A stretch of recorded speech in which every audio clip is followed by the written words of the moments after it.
Hi there, my name is Martin Harper and I'm the Conservation Director of the RSPB. I want to talk to you about the RSPB experience of transforming UK landscapes for wildlife, for the climate and for people.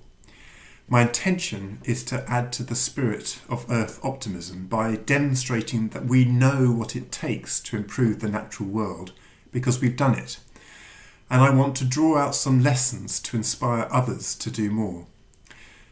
In this talk, I want to illustrate the art of the possible by showcasing some of the work that the RSPB is doing to restore the UK's mountains, moors and valleys, or what are sometimes more prosaically called our uplands. To get you in the mood, I want you to imagine that it's dawn on a spring morning. You're alone on a moor in the north of England. It's cold, but there is no wind, and the sun is beginning to come through. You settle down on a small tusk of grass, and there in front of you are black and white birds strutting around making some strange calls. You're watching male black grouse displaying at what is called a lek. The bubbling calls and the posturing of the males are designed to attract a mate. The females hang around and watch with interest as the males perform in front of them, and eventually they choose the most impressive male. This is a species that has gone a massive population decline as a result of major land use change in agriculture and forestry, yet in parts of its range, conservation efforts are giving this most charismatic bird a lifeline and a promise of recovery. You reluctantly decide to leave the lek and head up the hill, where you pause as you glimpse a grey shape on the horizon. It's a male hen harrier, which has just taken flight, and it begins the most astonishing aerial display. This extravagant performance is designed to demonstrate strength and endurance and, like the black grouse, impress a watching female. You wish him well because you know that hen harrier remains the UK's most persecuted bird, targeted because some believe they've reduced the number of red grouse available for shooting.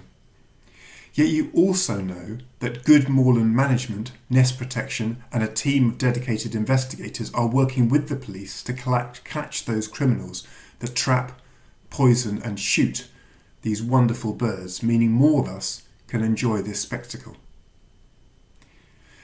Our uplands are special, but they're also in trouble.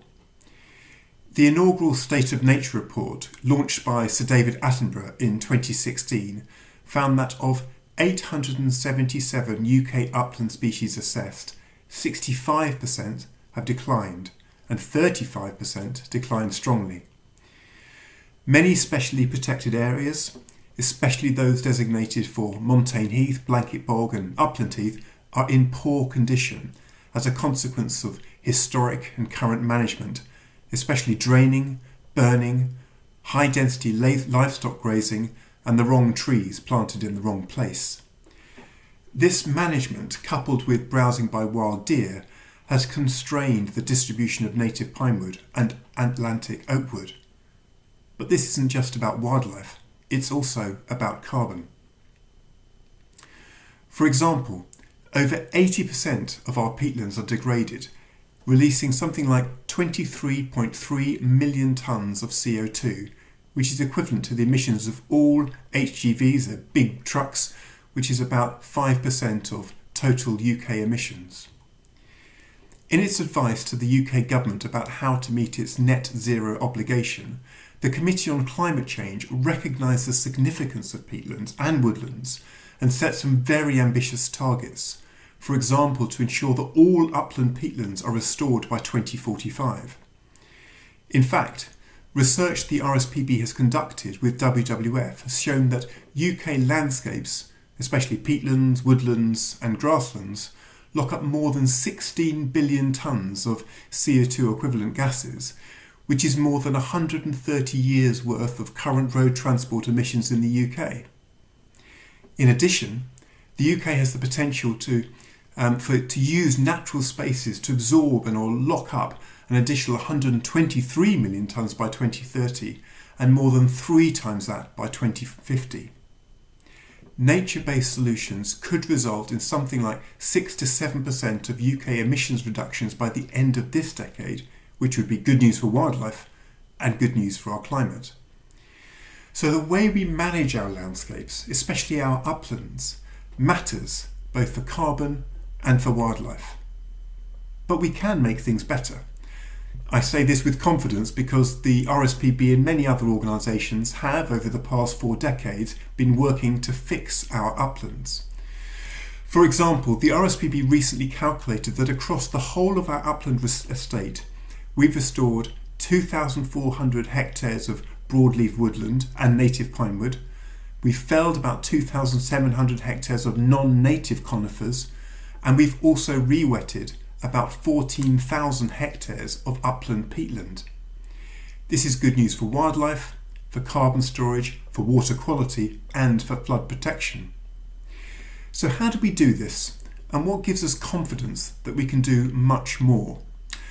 I want to give you a couple of examples and then draw out some lessons which, to my mind, are the conditions which need to be in place to allow us to be optimistic about the future. For those of you who don't know the RSPB, our charity is 132 years old, is Europe's largest nature conservation NGO, and is the UK partner of BirdLife International. We have over 1 million members, and we own or manage more than 160,000 hectares of land through our 220 nature reserves, which provides homes for a staggering 18,000 species or so across the United Kingdom. We have over 4 decades of working with partners to restore our uplands in fantastic landscapes like the Garran Plateau in Northern Ireland, Forcenard in the Flow Country, Vyrnwy in West Wales and Haweswater in the Lake District. And to illustrate what we do and how we do it, what I want to do now is really do a deep dive into 2 landscapes, one in the Cairngorms and one in the North Pennines. And the Pennines is where I will start because the black grouse and hen harrier stories I gave at the beginning was what I experienced when I visited a couple of years ago. RSPB Geltsdale comprises 5,350 hectares of upland habitat in the North Pennines, and until the late 1990s it was fairly typical of upland England or Wales dominated by sheep, while its blanket bog had been damaged by drainage, burning and overgrazing. Yet the past 3 decades or so has seen the RSPB working to change the management to benefit the wildlife and the carbon-rich soils. The big shifts have been to first reduce the overall density of grazing by about 30%, and we've done that by decreasing the number of sheep from 4,400 to 300, and we've increased the number of cattle from 20 to 240. And we've also increased pony grazing to reduce bracken cover. As well as that, we've blocked 150 kilometres of grips and drains by using heather bales. And we've reduced and then stopped heather burning to prevent damage to the peatland vegetation, a practice we think should be outlawed across the whole of the United Kingdom. We've also removed trees in areas of peat while increasing the planting of native broadleaf trees and shrubs such as downy birch, silver birch, hazel, holly and hawthorn. And we've done some low-level control of foxes and crows to reduce the pressure of generalist predators on vulnerable ground-nesting birds. The results have been impressive.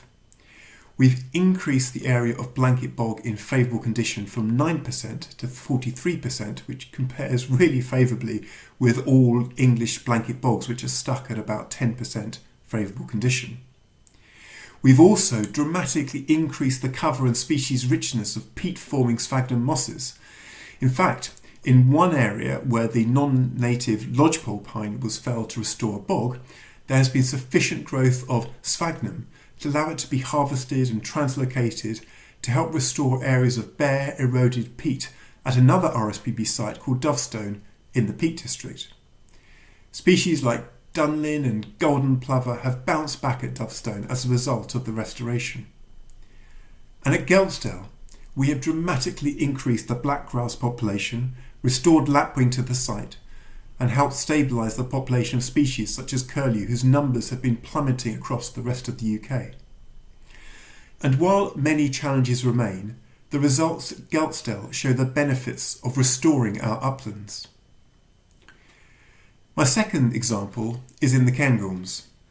And here the RSPB is part of a partnership of neighbouring land managers committed to a bold and ambitious 200-year vision to enhance habitats, species and ecological processes across a vast area within the Cairngorms National Park in Scotland. The Cairngorms Connect area stretches over 600 square kilometres, including the RSPB's iconic Abernethy and Inchmarshes nature reserves. It is very, very big. Ancient woodlands intersected by sparkling rivers and lochs encircle an Arctic-like mountain massif, the most extensive and wildest of its kind in Britain. There are vast tracts of blanket bog, tranquil wetlands and secret woodland bogs, and it's a place where eagles soar, wildcats prowl and red squirrels forage. It's home to plants, insects, birds and mammals found in few other places. And while the RSPB has been active in the Cairngorms since the 1970s and have achieved amazing things, this new partnership allows us to scale up our ambition. And our future focus will be on restoring watercourses and floodplains, enhancing native woodlands, restructuring Scots pine plantations and managing deer populations. And of course, we're restoring peatlands, as shown in this video, where helicopters have delivered stone to these diggers, which aren't really diggers at all because they're blocking the dam, slowing the flow of water off the hill, which allows the bog to recover, lock up carbon and provide habitat for a huge range of species. The project you can see here will restore 92 hectares of peatland and is funded by Nature Scots Peatland Action Fund. Cairngorms Connect has also benefited from the Endangered Landscapes programme funding from Arcadia, about which you can hear more about at this conference. It's hard work, takes time, but the benefits are huge. And we plan to go further and restore another 1,000 hectares this decade. So what have we learned from these two examples and the many more landscapes which we've been looking to restore? Here are 5 lessons which I think will help transform more landscapes for wildlife in the UK and indeed to benefit people. The first thing is that governments need to lead. Only government can set the ambition and legal framework to restore habitats at scale. And that's why we've been campaigning for legal targets to drive nature's recovery, for example through the Environment Bill in England. Secondly, we need to match ambition with funding. Laws and political commitments are crucial in making the case for intervention, but also in mobilising funding such as Scotland's Peatland Action Fund or England's £650 million Nature and Climate Fund. And third, we need to think big and think long term. To achieve lasting impact for wildlife and for carbon, we know that we need more, bigger, better and joined up landscapes. It's why the RSPB has been focusing on 37 landscapes to transform this decade, which you can see in blue on this map. It's also why we've been supportive of ambitions expressed by both the Prime Minister and First Minister of Scotland to ensure that 30% of land and sea are well protected and managed for nature by 2030. And this is the ambition that we're calling upon all leaders to adopt at the UN Convention Biodiversity Summit later this year in China. And in the UK, just 5% of land is currently in good condition. So to meet the 30% ambition, we therefore require a 6-fold improvement this decade. It's tough, but it's needed. And fourth, we need to be in it for the long haul. Projects of the scale of Cairngorms Connect don't happen overnight, and it takes time to build the trusting relationships that have been developed between RSPB, staff and different landowners. And fifth, we need to monitor, showcase and inspire, because that is what Earth optimism is all about. We know what it takes to improve the natural world. We just need more land and sea to get the restoration treatment. But it's worth it, because this is a key way in which we will address the nature and climate emergency. Thank you for listening.